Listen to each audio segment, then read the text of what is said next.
Brett for 1 second here, because I'm not like the huge like Brett Brown, but everybody keeps killing his rotations and his bench use, and it's like they're forgetting that Markelle Fultz hasn't played, Justin Anderson's not playing. It's not like you can just pull dudes off the bench who are good players. If he doesn't play TLC 15 minutes, who's he playing in his place? That's another thing that's holding us. Like people are like, oh, Ben's got to play more, Joel's got to play more. These guys, when they play, are playing 36, 38, 40 minutes. You can't just make up more minutes and put them in the game. Tom Thibodeau. You're going to get better production than him. No, please don't play him. I'm just saying, just give us this. You just said they need something other than a shooter. I said they need something other than a shooter, and that's all that dude does. Can he go off the dribble? Who knows? All right, we'll play him in front. The answer is no. Here's what I would say though is there has to be middle ground, which is as much as you can see flaws in Brett Brown, there has to be something about not having a full rotation. But then I go back to like, all right, well, you know, coaches had guys go down before and they had something established. Like, I feel like I'm a dog chasing its tail with Brett Brown. One day I'm like, all right, it's not him. There's youth. We're talking about turnovers. We're talking about bad decisions. You know, Bayless to JJ can take bad shots, like it happens between them. But at the same time, I'm like, all right, but if we just start talking about this guy growing under Pop, it didn't matter who the fuck Pop rolled out there. Right. You know what I mean? Like, there's something to creating. I'm not. Well, yeah, I was about to say that's because they did their homework before. It didn't matter who we rolled out there. But yeah, to a greater extent, like there should be. Here's the thing. I don't feel like there's an identity. I don't know who Brett Brown is as a head coach. Still. True. Right. Still. And half of it. Well, that goes because of the flawed part of the beginning of it. The process. The process. Go ahead, Rich. Can you really judge Brett Brown off of the first 3 years of the tank? I mean, he was throwing garbage out there. I mean, he was I playing. don't think before anybody that. is. I mean, we're just. No, but I listen to the station all day. Like today, everybody they had a poll up about whether Brett Brown should have the rest of the season or do they fire him now. And that's not right. I don't understand how you don't at least give him the rest of the season. It's not like they're 20 games under 500 Exactly. either. I mean, 2 weeks from now, they could be 2 games over 500, and we're all right with that. I think the point that Eitan makes is very accurate, and maybe when we talk about Pop and R.C. Buford, that relationship that has been established for a long time, like I don't understand a little bit right now why Brett's trying to play Golden State Warriors basketball with a bunch of guys who are not that good and not ready for it and not necessarily fits with each other. Like, yeah, they have jump shooters, but not ones that are as good as the Warriors, obviously. Right. And where is, as you were saying, the isolation game, they're missing so many pieces. Why can't he just slow it down and grow it instead of, this is how I eventually want to be, so I'll do it right now? But that's Spurs the tank. build up. Go ahead. Like a Spurs, like they basically modeled their team slowly. Like they progressed over the years. You got Tim Duncan, then you got Tony Parker, then you got Manu Ginobili. That's how the Sixers should be with their pieces. Throwing it, yeah. Well, I think the last point is there's always an element that you don't see.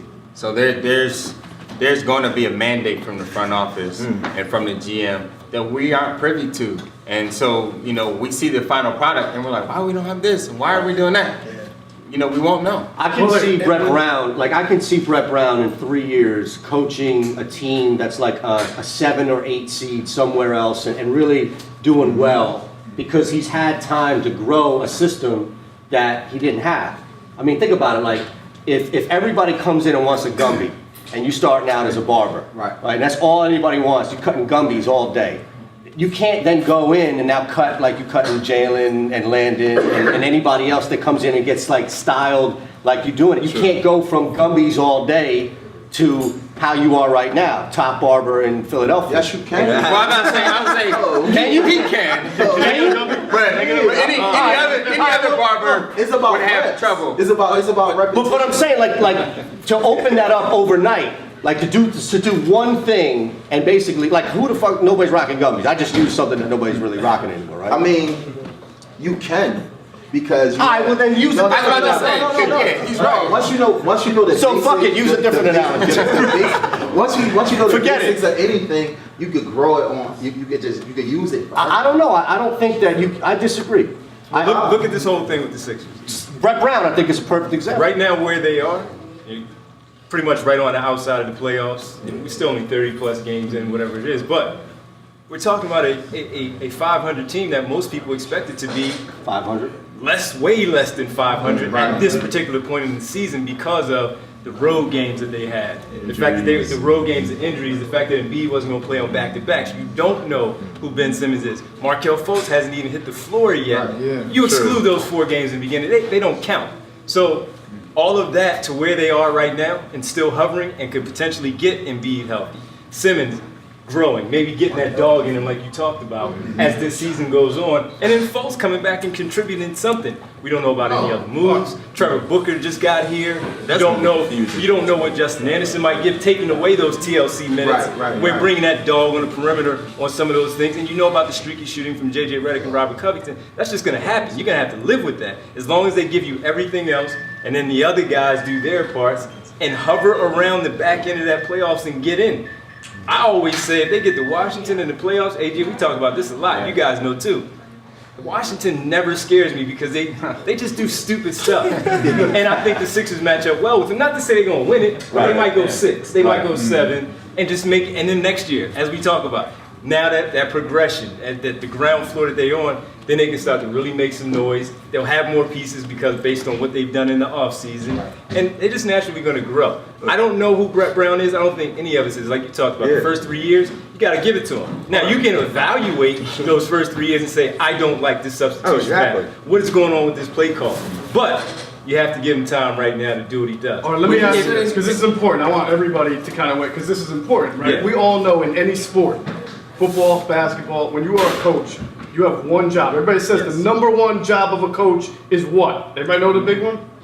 To put the players in position to succeed. Yeah. Not even just for today, but if you're building something for tomorrow. So let's say the Sixers core 4 is going to be Embiid, it's going to be Simmons, it's going to be Dario and Fultz, right? Okay. Is that core 4 where, one guy doesn't shoot right now yet, your best shooter might be a center, is that core 4 a space and pace core 4? Is that what, do you envision that and say Warriors type basketball, Rockets type basketball? No. Then what are we doing? No. But then as you talk about them being that right now, this is the first time that they've actually had players on the floor. Right. We don't know what's coming next. Yeah. We don't. And as you talked about, Eitan, the general manager and the coach, they come from 2 different places. He wasn't hired by Colangelo. They were not here together. No this is loyalty their first time. Right, and I'm not even talking about him losing his job. I'm talking about their philosophy. So then and the players that he might want versus Brown might want, and now employing that offense that you speak of. And if you're a coach, you adjust. Sure. So things can change. So we're a long way away.